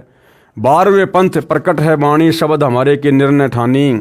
अस्थिर घर का मरम न पावे, ये 12 पंथ हम ही को ध्यावें, और 12वें पंथ हम ही चल आवें। कबीर जी कह रहे हैं फिर आगे चलकर 12वें पंथ में मैं स्वयं ही आऊँगा और सब पंथों को मिटाकर एक पंथ चलाऊँगा। यानी 13वें पंथ की शुरुआत करके सत ज्ञान दे के प्रमाण दिखा के, और कबीर जी के नाम से काल ने जो 12 पंथ चलाए थे उनके अज्ञान का पर्दाफाश किया जाएगा, और अपने अन्य दूतों के माध्यम से काल ने जो और भी बहुत सारे पंथ चलवा रखे हैं, राधा स्वामी पंथ, धन धन सतगुरु पंथ, जय गुरुदेव पंथ, आपका हंसा देश पंथ, निरंकारी पंथ और दुनिया भर के पंथ, इन सब का भी पर्दाफाश किया जाएगा। तो निसंदेह भाई और बहनों, वर्तमान में सतगुरु रामपाल जी ने सन 1994 से अपने यथार्थ 13वें कबीर पंथ की शुरुआत करके इन सभी संतों और पंथों की असलियत, इनका अज्ञान, इनका पाखंड, इनकी शास्त्र विरुद्ध साधना जनमानस के सामने सत्संगों के माध्यम से, पुस्तकों के माध्यम से रख दी है। आगे चलते हैं। इस फोटोकॉपी में लिखा है कि कबीर परमेश्वर ने कहा था कि 12वें पंथ गरीबदास वाले पंथ में आगे चलकर हम ही आएंगे, यानी कबीर जी ने ही आना है, और कबीर जी आ चुके हैं। अब वे नहीं कहेंगे कि मैं कबीर हूँ, सतगुरु रामपाल जी नहीं कहेंगे कि मैं ही कबीर हूँ। इस बात को समझने के लिए उन्होंने हमें तत्व ज्ञान दे दिया। ये वाणियाँ जो स्पष्ट कर रही है हमारे सामने लिख दी गई हैं, बोल दी गई हैं। अब आप और हमने स्वयं ही विचार करना पड़ेगा, विश्वास करना पड़ेगा कि सतगुरु रामपाल जी स्वयं कबीर जी हैं। ये कबीर जी के द्वारा भेजे गए कोई संदेशवाहक नहीं है, ये स्वयं ही सारी सृष्टि के मालिक हैं। आगे चलकर हम ही आएंगे, सब पंथ मिटाकर एक पंथ चलाएंगे। सब पंथ मिटाने का मतलब है सबके अज्ञान को सार्वजनिक किया जाएगा। तो जनता स्वयं निर्णय कर लेगी, क्योंकि जनता शिक्षित होगी, शास्त्र हमारे सामने होंगे, दिखाने वाले सतगुरु रामपाल जी होंगे। तो जानवर तो हम हैं नहीं, मनुष्य शरीर प्राप्त है, हम निर्णय कर लेंगे कि किसका ज्ञान सही और किसका ज्ञान गलत। तो ज्ञान से सब लोग समझ जाएंगे और सतगुरु रामपाल जी की शरण ग्रहण कर लेंगे, और उन 12 पंथों का धीरे धीरे धीरे धीरे नाश हो जाएगा।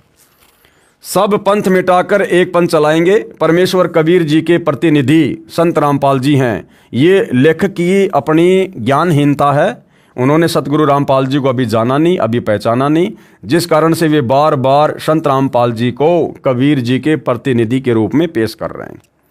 कबीर परमेश्वर जी ने कहा था, ये मेरा कथन उस समय सत्य होगा जब कलयुग 5505 वर्ष बीत चुका होगा। पुस्तक हिमालय तीर्थ जो शंकराचार्य द्वारा लिखी है, इसके पेज नंबर 42 पर कहा है कि आदि शंकराचार्य का जन्म कलयुग के 3000 वर्ष बीत जाने पर हुआ था।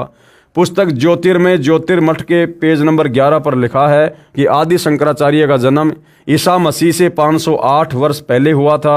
इस प्रकार 2000 सन का कलयुग 5508 वर्ष बीत चुका है।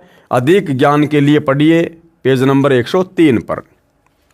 फोटोकॉपी कबीर सागर के पृष्ठ 1870 की कबीर साहब के पंथों का वृत्तांत। ये जो यहाँ पर प्रथम पंथ नारायण दास लिखा हुआ है, ये भी कबीर पंथियों ने मिलावट की है। प्रथम पंथ का जो संचालक था वो चूड़ामणि था। तो ये उन्हीं 12 पंथों का पूरा विवरण है। और आगे फोटोकॉपी कबीर साहिब बोध सागर सक्षम वेद बोध के प्रश्न नंबर 120 की है। धर्म राय अस विनती ठानी, मैं सेवक दुतिया नहीं जानी, ज्ञानी बिनती एक हमारा, सो न करो मोर होय बिगाड़ा, पुरुष मोकू दीन्यो राजू, तुम हूँ देव होए तब काजू, बिनती एक करो हो ताता, दृढ़ करी जान्यो हमारी बाता। यानी जब कबीर परमात्मा प्रथम बार काल की तपतशिला पर अपने पुत्र जोगजीत के रूप में आए थे, तो काल और कबीर परमात्मा के बीच में कुछ बातें हुई थी, एग्रीमेंट हुआ था, उनके विषय में ये चर्चा है। फोटोकॉपी कबीर सागर बोध सागर सक्षम वेद बोध के प्रश्न नंबर 121 की ये वही वाणियां हैं। तो काल ने कहा था कि सतयुग त्रेता द्वापर माही, तीनों युग जीव थोड़े जाही, और चौथा युग जब कलयुग आवे तब तुम शरण जीव बहु जावे, ऐसे वचन हरि मोहि दीजे, तब संसार गवन तुम कीजिए। अरे काल परपंच पसारा, तीनों युग जीवन दुख डारा, बिनती तोरी लीन में मानी, मोकू ठगे काल अभिमानी, चौथा युग जब कलयुग आई तब हम अपने अंश पठाई। यानी काल के सामने परमात्मा ने भेद रखा था कि भाई जब चौथा युग कलयुग आएगा तो मैं अपना अंश भेजूंगा, जबकि आना परमात्मा ने स्वयं ही था। काल फंद छूटे नरलोई, सकल सृष्टि परवानिक होई, घर घर देखो बोध विचारा, सत्य नाम सब ठोर उचारा, 5505 तब ये वचन होगा साचा, कलयुग बीत जाए जब एता, सब जीव परम पुरुष पद चेता। ये फोटोकॉपियाँ कबीर सागर बोध सागर सक्षम वेद बोध के पृष्ठ 120-121 की हैं। इनमें वह वर्णन है जिसमें परमेश्वर कबीर बंदी छोड़ जी अपने सतलोक वाले पुत्र जोगजीत के रूप में संत यानी ज्ञानी के वेश में काल निरंजन के 21वें ब्रह्मांड में गए। काल निरंजन ने पूछा, जोगजीत तू यहाँ किस लिए आया? यदि कोई संदेश परमात्मा का लाया है तो वह बता। तब परमेश्वर ने कहा था कि परमेश्वर का आदेश सुन। थे खुद परमात्मा, लेकिन अपने पुत्र जोगजीत के रूप में थे, जिससे काल समझ नहीं पा रहा था। मैं नीचे के लोकों में जाऊंगा, तेरी असलियत बताऊंगा कि यह परमात्मा नहीं है, तथा कबीर परमेश्वर की महिमा सुनाऊंगा। सतनाम का मंत्र जो 2 अक्षर का है उसका जाप करवाकर सभी प्राणियों को सतलोक ले जाऊंगा। ये सुनकर काल निरंजन ने प्रथम तो परमेश्वर को जोगजीत समझकर मारना चाहा, परंतु समर्थ शक्ति का कुछ नहीं बिगाड़ सका। इसके विपरीत स्वयं ही शक्तिहीन होकर पाताल लोक में जा गिरा। फिर परमेश्वर इसे उसी स्थान पर लाए।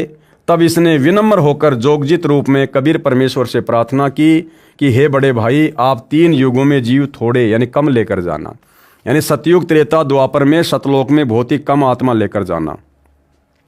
चौथे युग में जितने चाहो जीव ले जाना। चौथा युग जो वर्तमान में कलयुग, जो जीव तुम्हारा ज्ञान व नाम मंत्र ग्रहण करे वह आपका, तथा शेष जो मेरी भक्ति करे वो मेरे। तो काल ने वचन भरवा लिए थे कि आपका नाम लेकर मर्यादा में रहकर जो आपकी भक्ति करे आप केवल उन्हीं को सतलोक लेकर जाना, और जो आपके ज्ञान को स्वीकार ना करे या आपसे उपदेश लेकर जो बकवाद करे, मर्यादाओं में ना रहे, उसको मेरे भोजन के लिए यहीं पर छोड़ देना, तथा शेष जो मेरी भक्ति करे वे मेरे। काल ने कहा, वचनबद्ध होकर कहिएगा। परमेश्वर ने कहा, मैं प्रतिज्ञा करता हूं कि 3 युगों में सतयुग त्रेता तथा द्वापर में जीव कम ले जाऊंगा, तथा चौथे युग में अधिक जीवों को अपना ज्ञान समझाकर ले जाऊंगा। यानी ज्ञान समझा कर ले जाऊंगा, ऐसा नहीं है चौथा युग आ गया तो सबको ले जाऊंगा। परमात्मा आ गए, तत्वदर्शी संत के रूप में अपना ज्ञान दे रहे हैं, भक्ति दे रहे हैं, मर्यादा बता रहे हैं। अब जो आजीवन गुरु को परमात्मा मानकर मर्यादाओं में रहेगा, परमात्मा उसी का उद्धार करेंगे। जब काल निरंजन ने देखा कि अनुबंध यानी एग्रीमेंट हो गया, उसी समय अपनी असलियत पर आ गया तथा बोला, जोगजीत बेशक नीचे संसार में जाओ, जिस समय कलयुग आवेगा तब तक सर्व प्राणियों को शास्त्र विरुद्ध साधना के ज्ञान से दृढ़ करवा दूंगा। इसलिए काल ने सारे अपने दूत भेजकर कबीर पंथ के माध्यम से, और ये जितने भी नकली संत हैं राधा स्वामी पंथ वाले, धन धन सदगुरु पंथ वाले, जय गुरुदेव पंथ वाले, निरंकारी, हंसा देश वाले और अन्य पंथ। और इसके अलावा बहुत सारे जो ये छोटे मोटे आचार्य, शंकराचार्य, छोटे मोटे मंडलेश्वर, ये सब काल प्रेरणा से काल के द्वारा भेजे गए दूत हैं, एजेंट हैं। और इनका केवल एक ही मकसद है कि जीव आत्माओं को भक्ति और भगवान के नाम पर उल्टा सीधा ज्ञान देकर, शास्त्र विरुद्ध साधना करवाकर, भूत पूजा, प्रेत पूजा, श्राद्ध वगैरह निकलवाकर, कर्म कांड करवाकर, देवी देवताओं की आधी अधूरी भक्ति पर लगाकर इतना भ्रमित कर दो, उल्टे रंग में इतना रंग दो कि जब वो परमात्मा या उसका कोई अंश धरती पर आवे तो लोग उसके ज्ञान को स्वीकार ही ना करें। तब सर्व प्राणियों को शास्त्र विरुद्ध साधना के ज्ञान से दृढ़ करवा दूंगा, सबको देवी देवताओं, मंदिर, मूर्ति पूजाओं पर दृढ़ करवा दूंगा। 12 नकली पंथ कबीर नाम से चलाऊंगा तथा अन्य पंथ चलाऊंगा। इस प्रकार सर्व जीवों को भरमाऊंगा। जीव तुम्हारी बात पर विश्वास ना करके हमारी ओर होकर तुम्हारे साथ वाद विवाद किया करेंगे। तब परमेश्वर ने कहा कि मैं कलयुग में अपना अंश अवतार धरती पर भेजूंगा। यानी कबीर परमात्मा स्वयं थे, लेकिन काल के सामने अपने पुत्र जोगजीत के रूप में थे, इसलिए उसके सामने भेद रखा कि मैं अपना अंश भेजूंगा। अब भाई और बहनों, बहुत सारे जो भगत भाई हैं वो इस बात पर विश्वास नहीं करेंगे कि हम इस पवन की बात पर विश्वास क्यों करें। बिल्कुल सही बात है।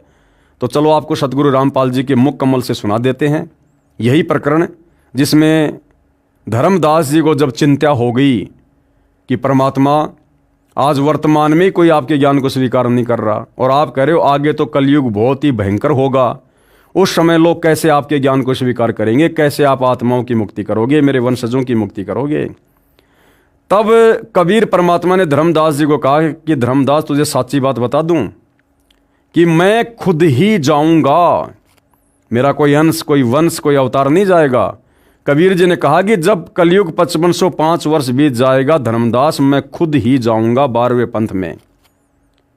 और फिर गुरुदेव कह रहे हैं कि वहां काल के सामने परमात्मा ने थोड़ा सा भेद रखा था कि मेरा अंश जाएगा, जबकि आना उन्होंने स्वयं था। सुनिए छोटा सा सत्संग। तो परमात्मा ने कहा था कि चौथा युग जब कलयुग आवेगा तब हम अपना एक दास भेजेंगे। अब वहां काल के सामने परमात्मा ने कहा कि हम अपना दास भेजेंगे।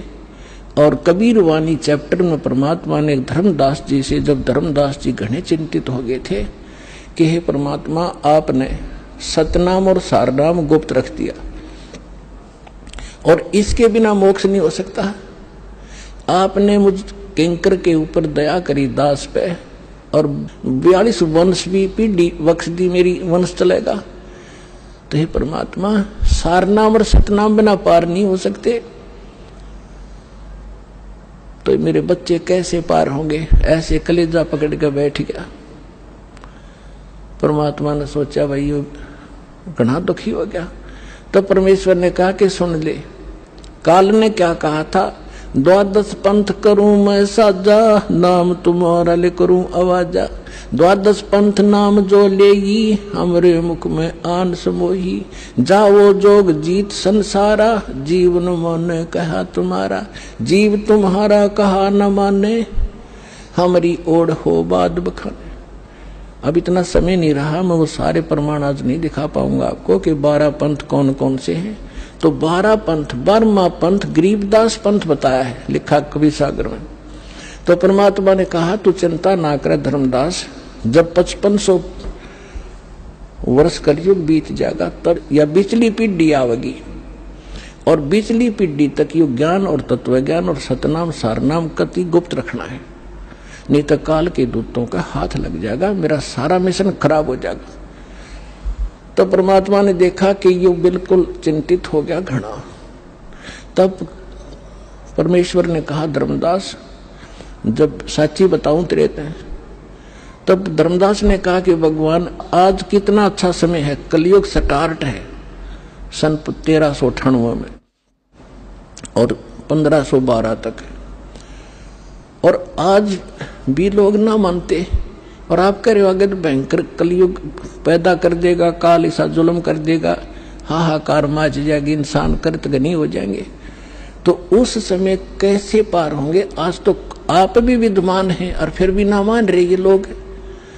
तो परमात्मा ने कहा जब 5500 वर्ष कलयुग बीतेगा और बर्मा वंश चल चुका होगा इस काल का, यानी गरीबदास पंथ तक, तो उस बर्मे पंथ में मैं आऊंगा स्वयं और फिर सभी पंथों को खत्म करके एक पंथ बनाऊंगा और सारी सृष्टि मेरा ही नाम लेगी। तेरे 42 वंश क्या सारी सृष्टि ने पार करूंगा धर्मदास, इन 42 की चिंता छोड़ तू। तब उसका दिल डटा था और काल के सामने परमात्मा ने थोड़ा सा भेद रखा कि मैं अपना अंश भेजूंगा। तो भाई और बहनों, अब आप जियों को विश्वास हो गया होगा कि काल के आगे ये कहकर कि मेरा अंश जाएगा परमात्मा ने भेद रखा था और धर्मदास जी के सामने परमात्मा ने बिल्कुल सच्चाई व्यक्त कर दी थी कि 12वें पंथ हम ही चल जावें और सब पंथों को मिटाकर एक पंथ चलावें। इस समय सारी पृथ्वी पर सर्व मानव शरीरधारी प्राणी हमारे ज्ञान को ग्रहण करके उपदेश प्राप्त करेंगे, सबका फंद छूटेगा अर्थात सब मोक्ष प्राप्त करेंगे।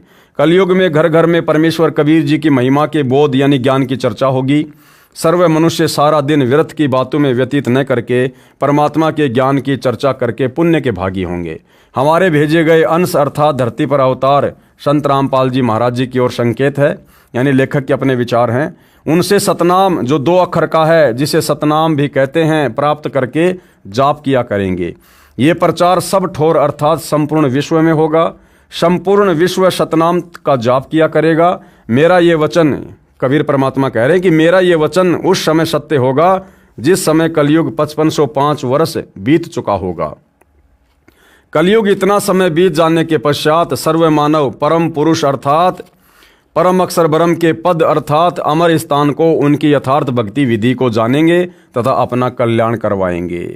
ये फोटोकॉपी कबीर सागर बोध सागर कबीर चरित्र बोध पेज नंबर 1870 की है। ये वही प्रकरण है जो हम पहले इसमें देख चुके हैं। कबीर जी के 12 पंथों का वर्णन है जो उनके नाम से काल ने 12 पंथों को आगे बढ़ाया था। और फोटोकॉपी कबीर सागर कबीर बाणी बोध सागर पेज नंबर 136 की है। ये भी हम अभी इसको पहले देख चुके हैं, हम इसको पढ़ चुके हैं। इस फोटोकॉपी में प्रथम जागूदास का पंथ लिया है, ये उचित नहीं है। प्रथम पंथ चूड़ामणि जी का है, यानी धर्मदास जी का जो दूसरा पुत्र था चूड़ामणि, नारायण दास के बाद जो कबीर परमात्मा जी के आशीर्वाद से उत्पन्न हुआ था, उस चूड़ामणि से कबीर परमात्मा ने अपने प्रथम कबीर पंथ की शुरुआत की थी। और दूसरा फिर जागूदास है। संवत 1775 हुई, यहाँ से 12वें पंथ अर्थात गरीबदास पंथ के विषय में वर्णन है। यानी सन 1774 में आदरणीय गरीबदास जी जो है ये आए धरती पर, और जब ये 10 वर्ष के हुए सन 1784 में इनको कबीर परमात्मा जी सतलोक से चलकर नीचे आकर मिले थे। फोटोकॉपी कबीर सागर कबीर वाणी बोध सागर पेज नंबर 137 की। ये गरीबदास जी के 12वें पंथ के बारे में लिखा है कि वहाँ पर कोई छुआछात नहीं होगी। गरीबदास जी के सभी जाति के लोग शिष्य होंगे, सबके घर पर वो भोजन किया करेंगे। आज्ञा ले रहे ब्रह्मबोध लावे, कोड़ी चमार सबके घर खावे, साखी हमारी ले जीव समझावे, असंख्य जन्म ठोर नहीं पावे। यानी गरीबदास जी के 12वें पंथ में कबीर जी की वाणियों को आधार बनाकर ज्ञान सुनाया जाएगा, परंतु तत्व ज्ञान न होने के कारण 12वें पंथ के अनुयायी असंख्य जन्मों तक वो मोक्ष प्राप्त नहीं कर पाएंगे। उसके बाद में स्वयं कबीर परमात्मा ने आना था, 12वें पंथ में वो आ चुके हैं और अपने यथार्थ 13वें कबीर पंथ की शुरुआत कर चुके हैं। इस फोटोकॉपी में लिखा है कि कबीर परमेश्वर ने कहा था कि 12वें पंथ गरीबदास वाले पंथ में आगे चलकर हम ही आएंगे, सब पंथ मिटाकर एक ही पंथ चलाएंगे। भाई और बहनों, कहने का मतलब ये है, देखो ये जो पुस्तक है ये आम व्यक्तियों के हिसाब की नहीं है। ये पुस्तक शॉर्ट में है, संकेतों में है, और ये ज्ञान उन्हीं को अच्छे से समझ में आएगा जो ऑलरेडी सतगुरु रामपाल जी के भगत हैं और कई समय से उनके सत्संग सुन रहे हैं, उन कथाओं को बार बार पढ़ चुके हैं, देख चुके हैं, सत्संग बहुत सारे सुन चुके हैं, जो अब संकेतों को समझ जाएंगे कि यहाँ पर किस विषय में बात हो रही है। और हम भाई बहनों को ये दृढ़ विश्वास हो जाए कि वर्तमान में सतगुरु रामपाल जी कोई कबीर जी के द्वारा भेजे गए संदेशवाहक नहीं है, उनके दूत नहीं है, उनके अंश नहीं है, उनके अवतार नहीं है।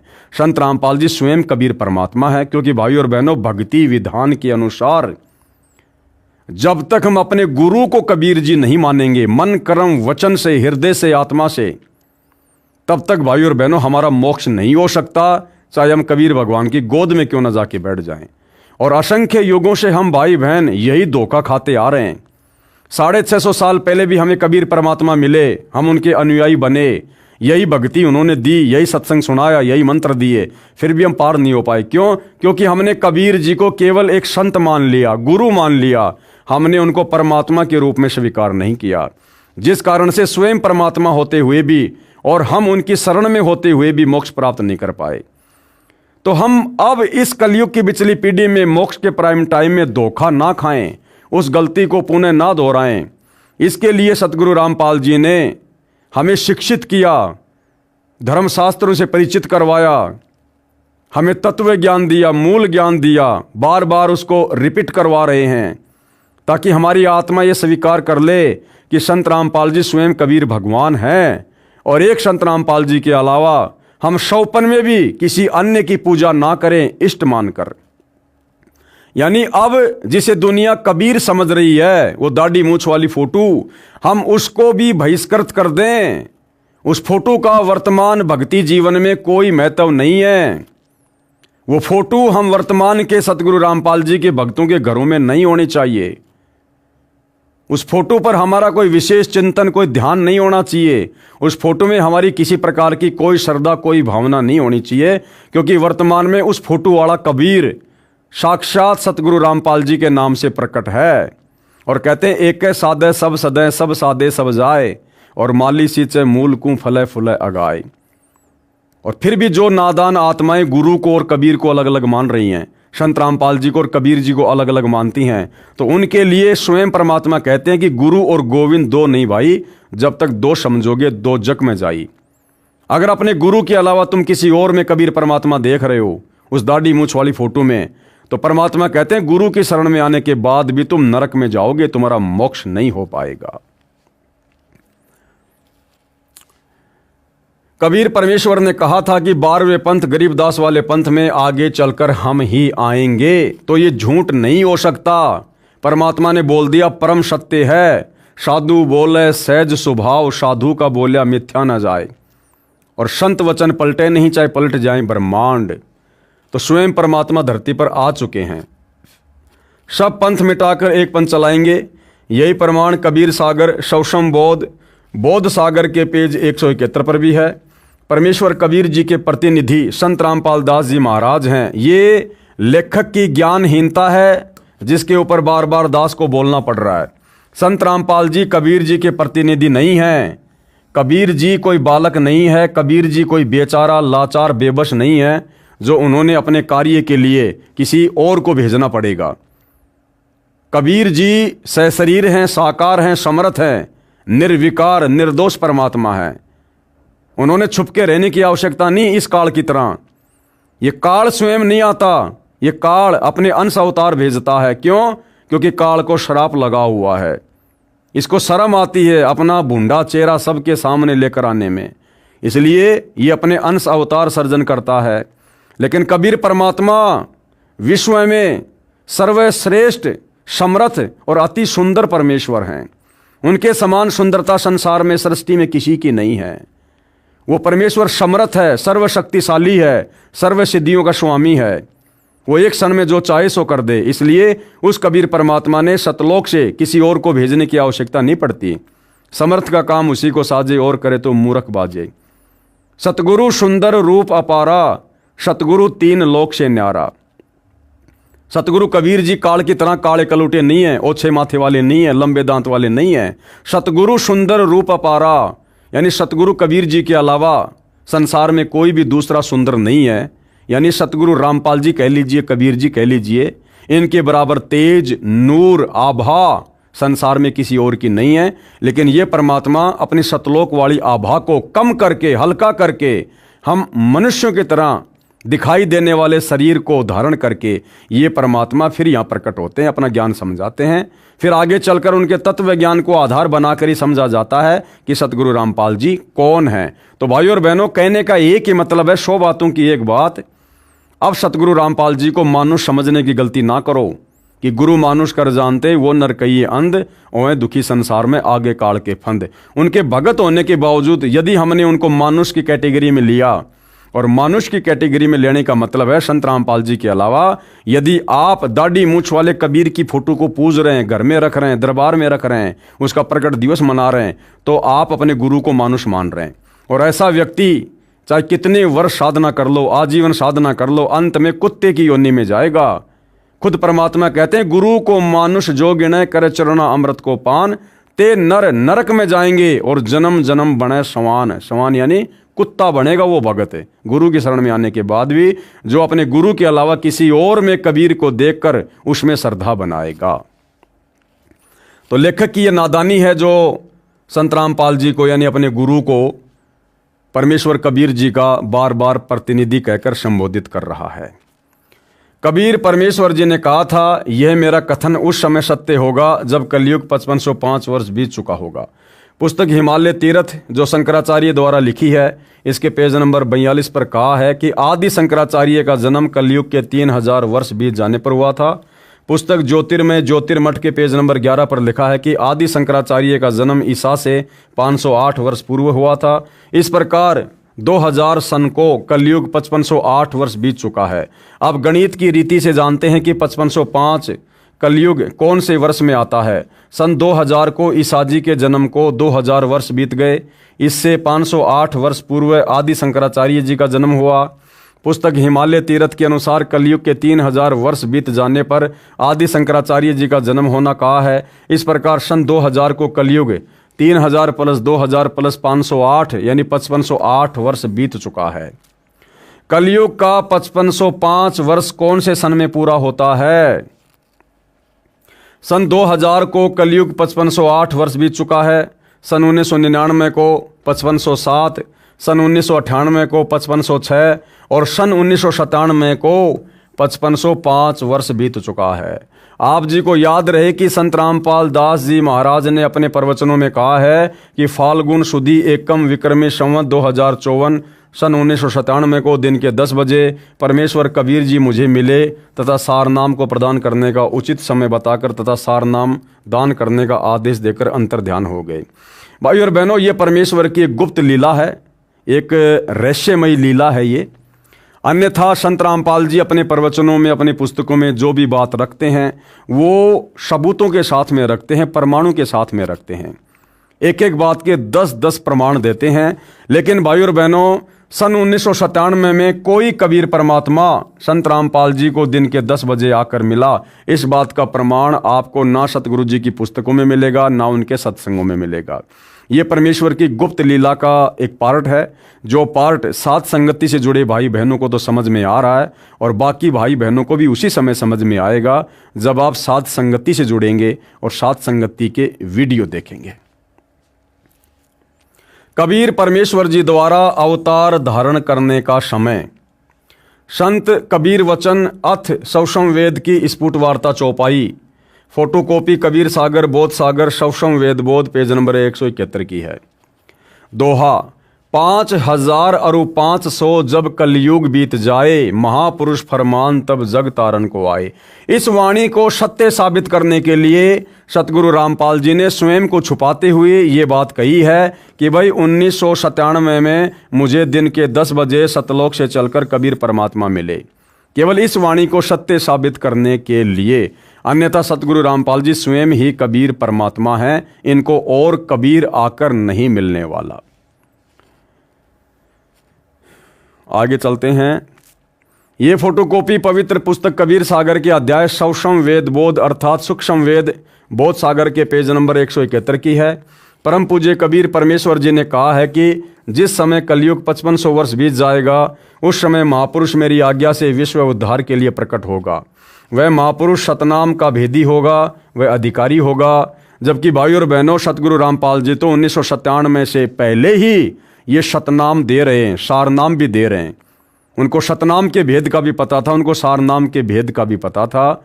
1994 से जिन भक्तों को सतगुरु रामपाल जी से उपदेश मिला हुआ है, उनको भली भांति पता है कि सतगुरु रामपाल जी को सतनाम का भेद 1997 के बाद पता चला या 1994 में ही उन्होंने सतनाम देकर अपने भक्तों को उसका भेद बता दिया था। विश्व के सर्व हिंदू, मुसलमान व अन्य धर्मों में विभाजित मानव तथा अन्य प्राणी भी जो मानव जीवन प्राप्त करेंगे वे सर्व सत्य नाम यानी सतनाम की महिमा से परिचित होकर उस सच्चे नाम को उस महापुरुष से प्राप्त करके पावे पद निर्वाण यानी पूर्ण मोक्ष पद प्राप्त करेंगे। उस मेरे भेजे संत के द्वारा, अब आप समझ गए होंगे भाई और बहनों, संत रामपाल जी किसी के द्वारा भेजे गए हैं या स्वयं आए हैं। सत्य सुकृत यानी पवित्र वास्तविक मोक्ष मार्ग के पंथ में सर्व पंथ ऐसे विलीन हो जाएंगे जैसे सर्व नदियां स्वतः ही समुद्र में मिलकर एक हो जाती हैं। यानी 1997 में फिर आगे चलकर जैसे जैसे संत रामपाल जी का मार्ग आगे बढ़ेगा तो एक समय फिर ऐसा आएगा, इस ज्ञान को समझकर इस दुनिया के जितने भी पंथ हैं जो अनेक धर्मों में हैं, अनेक संप्रदायों में है, बहुत सारे नकली धर्म गुरु बने बैठे हैं, वो सारे के सारे और उनके अनुयायी इस प्रकार से सतगुरु रामपाल जी के यथार्थ 13वें कबीर पंथ में आकर मिल जाएंगे। जिस प्रकार छोटी छोटी नदियां अंत में समुद्र में जाके विलीन हो जाती हैं। केवल एक ही पंथ हो जाएगा। जब तक वह निर्धारित समय नहीं आएगा तब तक तो मेरे द्वारा कहा गया यह सौषम वेद निराधार लगेगा। कबीर परमात्मा कह रहे हैं, धर्मदास जब तक वो ठीक का समय नहीं आएगा जो मैं आज बोल रहा हूं तब तक तो दुनिया को मेरी बातें निराधार लगेंगी। परंतु जब वह ठीक का दिन, निर्धारित दिन आएगा तब सभय स्त्री पुरुष कपट त्याग कर शुद्ध होकर कबीर यानी मुझ सर्वेश्वर कबीर जी की शरण ग्रहण करेंगे। अरे भैया, लेखक के अनुसार तो कबीर जी ने संत रामपाल जी को भेज दिया और यहां कह रहे हैं कि मुझ कबीर की, सर्वेश्वर कबीर की शरण ग्रहण करेंगे।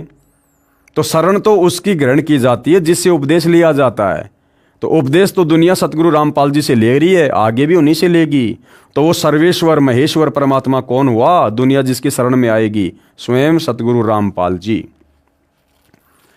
अर्थात अविकारी तथा भगत होकर सतलोक में चली जाएंगी। उस समय घर घर में परमेश्वर कबीर परमेश्वर जी का निर्मल ज्ञान चर्चा का विषय बनेगा। सर्व मानव दुर्मति त्याग कर नेक नीति अपनाएंगे। इसी कलयुग में जो माया के लिए भागदौड़ मची है वह शांत हो जाएगी। सर्व मानव शांत स्वभाव के बन जाएंगे। चाहे कोई उग्र यानी डाकू, चोर या अन्य कारण से समाज को दुखी करने वाला, चाहे कोई नीची जाति का हो, सर्व एक होकर रहेंगे। वह महापुरुष अर्थात तत्वदर्शी संत रूप में प्रकट सर्व के प्रति समान दृष्टि वाला समर्थ सत्य कबीर स्वयं सर्वशक्तिमान कबीर है। अब देखो भाई और बहनों, यहाँ बिल्कुल क्लियर कर दिया है, बिल्कुल क्लियर हो गया कि तत्वदर्शी संत के रूप में वो महापुरुष कौन होगा। देखिएगा, वह महापुरुष अर्थात तत्वदर्शी संत रूप में, तो वर्तमान में तत्वदर्शी संत कौन है? संत रामपाल जी। तो संत रामपाल जी के रूप में कौन है? वह महापुरुष अर्थात तत्वदर्शी संत रूप में प्रकट सर्व के प्रति समान दृष्टि वाला वो कौन होगा? समर्थ सत्य कबीर यानी स्वयं सर्वशक्तिमान कबीर है। यानी सतगुरु रामपाल जी स्वयं ही कबीर परमात्मा है। हमारी छोटी बुद्धि को देखते हुए सतगुरु रामपाल जी बार बार सत्संगों में अपने आप को छुपाते हुए कह देते हैं कि भाई मैं तो कबीर जी का भेजा हुआ दास हूँ। लेकिन उन्होंने हमें ज्ञान ऐसा दे दिया, ये ज्ञान स्वयं ही स्वतः ही अब निर्णय कर देगा, सच्चाई को ऊपर लाके रख देगा कि सतगुरु रामपाल जी स्वयं कौन हैं। ये तत्व ज्ञान, ये सच्चाई, ये धर्मशास्त्रों का निचोड़ सार कबीर जी के अलावा संसार में दूसरा कोई निकाल कर नहीं दे सकता। अगर देने वाला होता तो परमात्मा जी ने 4 युगों तक इंतजार नहीं करना होता, पहले निकलवा के रखवा चुके होते। नोट, कबीर सागर सौषम वेद के पेज नंबर 171 पर लिखे वर्णन में कुछ गलत अक्षर छपे हैं।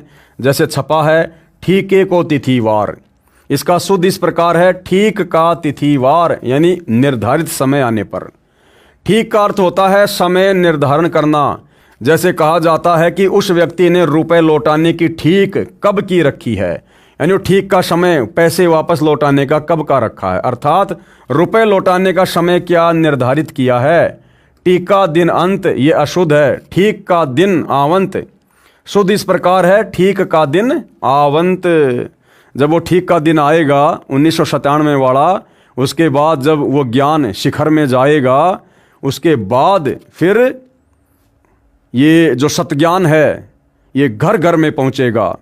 पूरी दुनिया सतनाम का जाप करेगी, घर घर में सतगुरु रामपाल जी की महिमा होगी, उनके ज्ञान की चर्चा होगी जब वो ठीक का समय आएगा।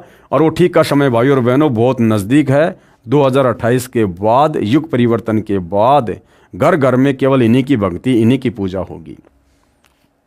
उस दिव्य महापुरुष के विषय में नास्त्रदमस की भविष्यवाणी, उस दिव्य महापुरुष के विषय में, किस दिव्य महापुरुष के विषय में? सतगुरु रामपाल जी के विषय में। और भी बहुत सारी भविष्यवाणियां हम पहले देख चुके हैं, जैसे अमेरिका की बहन फ्लोरेंस की, जय गुरुदेव पंथ के तुलसीदास जी की, जो बिल्कुल पूर्णतया सतगुरु रामपाल जी पर सटीक उतरती हैं। अब आगे हम उस दिव्य महापुरुष के विषय में नास्त्रदमस की भविष्यवाणी, इस विषय पर भाई और बहनों हम अगले वीडियो में विस्तार से जानेंगे, समझेंगे। और ये सब कुछ जानने के बाद निश्चित तौर पर हमारा विश्वास पूज्य गुरुदेव भगवान के चरणों में और अधिक दृढ़ होगा। तो भाई और बहनों, आज के इस वीडियो में केवल इतना ही। आगे परमेश्वर के आशीर्वाद से फिर सेवा में हाजिर होंगे। तब तक गुरुदेव भगवान हम सबको आज्ञा दे, आशीर्वाद दे, सद्बुद्धि दे। बंदी छोड़ सतगुरु रामपाल जी भगवान की जय हो।